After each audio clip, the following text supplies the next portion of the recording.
উঠে যান না ভাই, এখানে আসেন, বসেন, এখানে আসেন।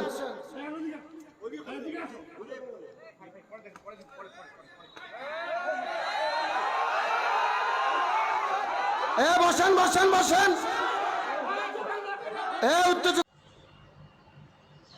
আমাদের দেশে এমনও কিছু লোক আছে যারা ক্ষমতার লোভে বা ক্ষমতার পেয়ে অনেক দাপট দেখায়। দেখতে পারতেছেন ভিডিওর মধ্যে এই লোকটি আলেমের পক্ষে কথা বলায়।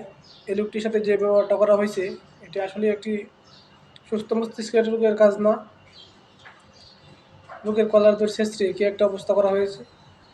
তো এই কাজটি ঠিক হয়েছে কিনা আপনারা অবশ্যই কমেন্টে মতামত জানিয়ে যাবেন।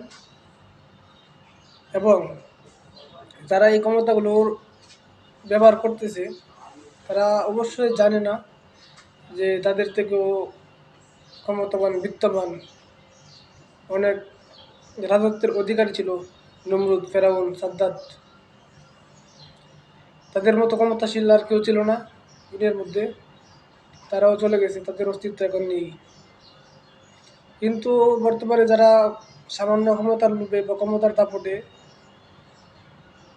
মাজলুম আলেমদের এবং সাধারণ মুসলমানের উপরে প্রয়োগ করতেছে, তারা জানে তাদের অস্তিত্ব যে কী হবে। তাদের অস্তিত্ব একদিন বিলীন হয়ে যাবে, তাদের ক্ষমতা একদিন মাটির সাথে মিলিয়ে যাবে। আল্লাহ তাদেরকে বুঝদার করুক। এবং ভিডিওটি সবাই দেখতে থাকেন এবং একটি লাইক, একটি কমেন্ট করে দেবেন।